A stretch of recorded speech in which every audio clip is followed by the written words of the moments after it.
예루살렘 성전이 재건이 시작되었습니다.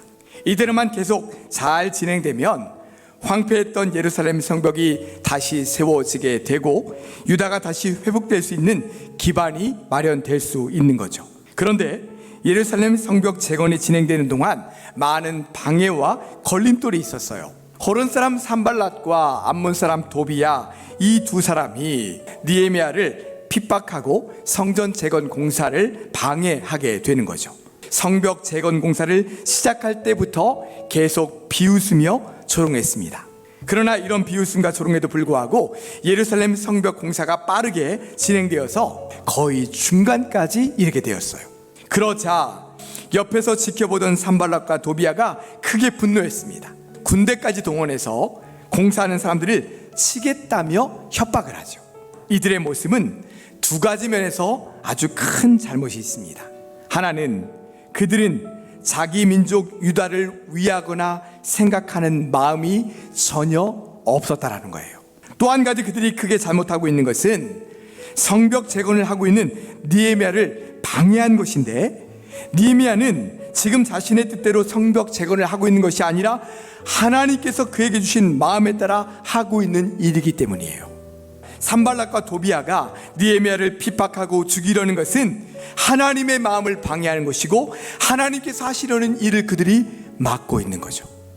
그들은 오로지 자기 이속과 권력과 재산만을 챙기려고 하는 마음으로 가득한 거죠.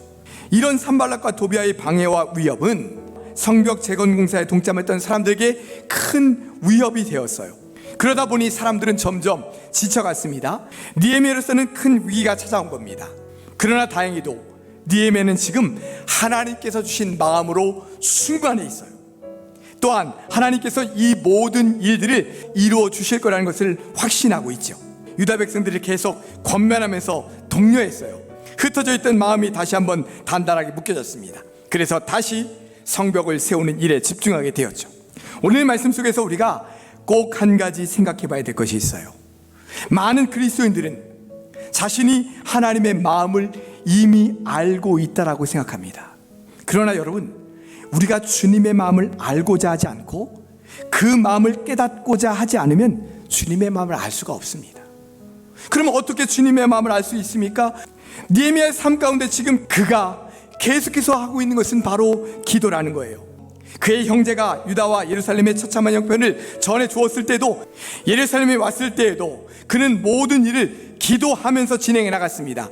그리고 지금 산발랏과 도비야가 성벽 재건을 열심히 참여하고 있는 모든 사람들을 위협하고 있는 이 위기의 상황에서도 그는 하나님께 먼저 그 모든 상황들을 아뢰며 기도하고 있는 거예요. 그럴 때 주님의 마음을 알 수 있는 거예요. 사랑하는 성도 여러분, 느헤미야처럼 날마다 기도하면서 주님의 마음이 무엇인지를 구하며 그 마음을 가지고 살아가실 수 있기를 간절히 축원합니다. 또한 주님의 마음을 가지고 살아가다 보면 많은 장애물과 걸림돌을 만날 수 있습니다. 그러나 기도하면서 한 걸음씩 나아갈 때 그 모든 걸림돌과 장애물을 이길 수 있는 힘과 능력과 지혜와 은혜가 우리에게 주어지는 거예요. 그리고 마침내 주님의 마음을 이룰 수 있는 온전한 믿음으로 우리가 살아갈 수 있는 것이죠. 날마다 기도하면서 주님의 마음을 알고자 구하며 살아가시고, 주님의 마음을 가지고 살다가 걸림돌을 만난다 할지라도 기도로 그 모든 것들을 이기며 끝까지 주님의 마음에 따라 온전히 살아가시는 사랑하는 우리 모든 성도들 되시기를 주님의 이름으로 축원합니다.